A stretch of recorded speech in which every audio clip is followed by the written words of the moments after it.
In an electrifying and unprecedented spectacle, the corridors of power in Westminster have erupted into chaos, as Home Secretary Yvette Cooper clashed with ferocious intensity against Labour leader Keir Starmer. The cause? A seismic rift over Deputy Prime Minister Angela Rayner's audacious and divisive land policy, enshrined within the Planning and Infrastructure Bill. What began as a routine cabinet meeting spiraled into a tempest of raised voices, slammed fists, and bitter recriminations, as Cooper, renowned for her volcanic temper, unleashed a torrent of fury over what she deems an electoral catastrophe in the making. Farmers, landowners, and rural communities stand on the brink of revolt, their livelihoods imperiled by Labour's radical agenda, while Starmer scrambles to preserve a crumbling facade of party unity.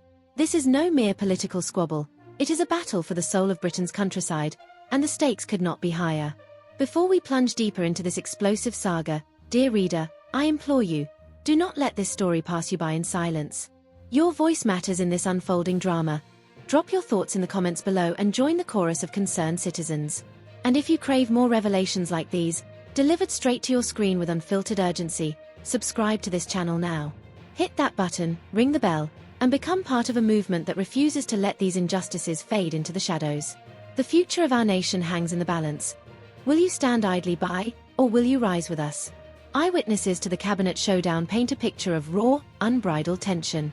Cooper, a titan of Labour's inner circle, reportedly erupted like a force of nature when Starmer intervened to block her from issuing a public condemnation of Rayner's land reforms. Sources claim she pounded the table, her voice reverberating through the room, as she decried the reckless radicalism of a policy that threatens to alienate swathes of rural Britain. Her ire was not merely personal, it was fueled by a tidal wave of outrage from farmers and landowners, who see Labour's proposals as nothing short of a declaration of war on their way of life.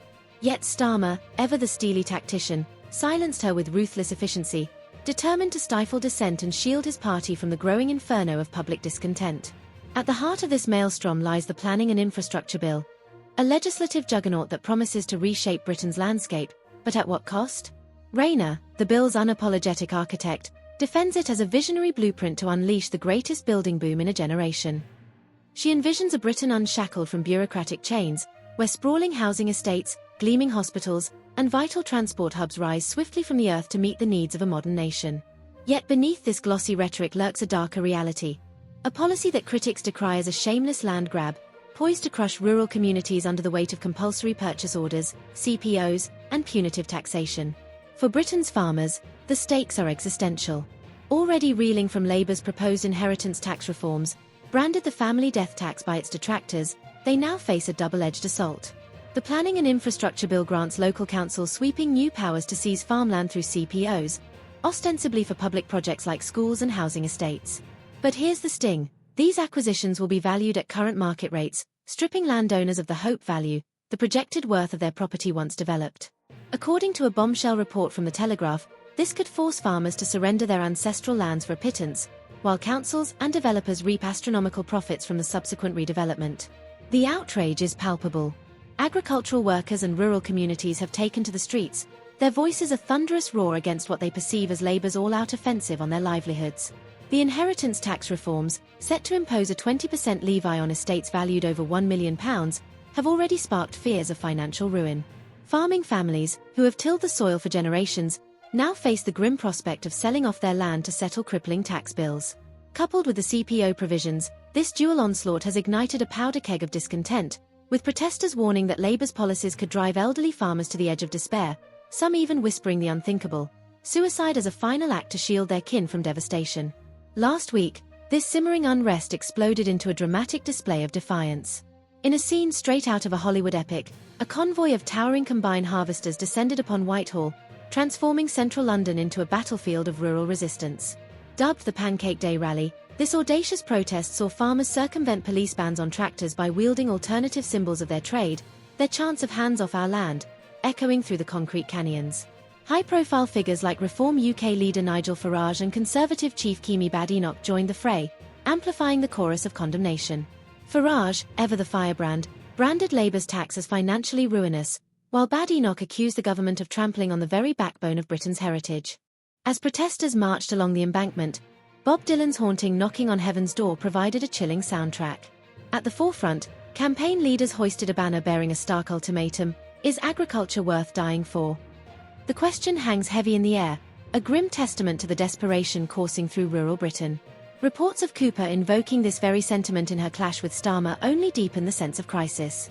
Insiders claim she demanded an urgent policy rethink, warning that Labour risks electoral annihilation if it fails to stem the tide of rural fury. Deputy Prime Minister Angela Rayner remains unbowed amid the storm. In a series of defiant statements, she has cast the Planning and Infrastructure Bill as a transformative crusade to slash red tape and fast-track construction. She promises a future where housing shortages vanish, energy costs plummet, and transport networks hum with efficiency. The bill's reforms, she argues, will empower councils to act decisively, unshackling them from the interminable disputes over hope value that have long stalled progress. Earlier this year, authorities gained the ability to issue CPOs without factoring in these speculative valuations, a change that has already sparked fierce contention. Now, Labour proposes to go further, stripping away the need for central government approval and handing councils near-autonomous power to seize land at will. To Rayner's supporters, this is a bold leap toward a brighter tomorrow. To her critics, it's a grotesque betrayal of property rights, a naked power grab cloaked in the language of public good. Conservation groups have joined the chorus of dissent, warning that the bill's environmental provisions, such as a new nature restoration fund allowing developers to sidestep localized habitat protections, could gut safeguards for Britain's natural heritage. The infamous £100 million Bat tunnel mandated during the HS2 project stands as a cautionary tale of what they fear: a reckless rush to build that sacrifices the environment on the altar of expediency. Within Labour's ranks, the cracks are widening. Cooper, a seasoned political warrior, has emerged as the standard-bearer of internal resistance. Her fiery exchanges with Starmer and Rayner reveal a party teetering on the edge of fracture. Sources whisper of her frustration with Starmer's iron-fisted insistence on unity, even as the policies he defends threaten to alienate Labour's traditional base. Her plea for a reassessment is not merely tactical. It's a cry from the heart of a woman who sees the political abyss yawning before her party. Yet Starmer, resolute and unyielding, appears determined to press forward, gambling that the promise of progress will outweigh the cries of the dispossessed. The bill's broader provisions only deepen the controversy. Planning decisions, once the domain of elected councillors, will increasingly fall to appointed officers, a move Labour hails as efficient but critics denounce as a democratic travesty. Councils will set their own fees, legal challenges to developments will face stiffer hurdles, and communities near new electricity pylons will receive token compensation, up to £250 annually in energy bill cuts for a decade. Housing Minister Matthew Pennycook has sought to soothe fears, pledging consultations to refine these measures. But with the bill hurtling toward royal assent, the window for compromise is shrinking fast. As if this weren't enough, Cooper has her hands full with another incendiary issue: Labour's crime and policing bill. Unveiled amid the land policy furor, it promises to recruit 13,000 additional neighbourhood police officers, a bold bid to reverse what Cooper calls a catastrophic hollowing out of local forces under the Conservatives.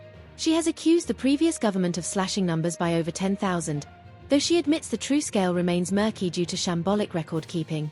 The bill also targets knife crime with harsher penalties and stringent online sales rules, while cracking down on spiking and sex offenders' identity changes. It's a sweeping agenda, but one overshadowed by the rural rebellion threatening to engulf Labour's broader vision.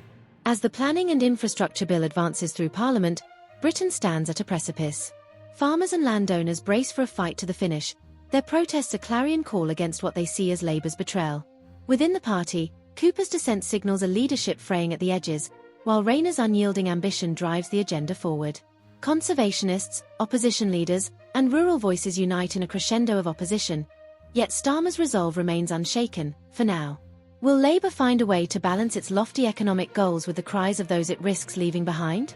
Or will this clash of titans, Cooper's passion, Starmer's control, Rayner's radicalism, tear the party asunder, handing victory to its foes? The battle over land, tax, and development is far from over. As tractors rumble and banners wave, one truth is undeniable: the soul of Britain's countryside hangs in the balance, and the fallout will echo for generations.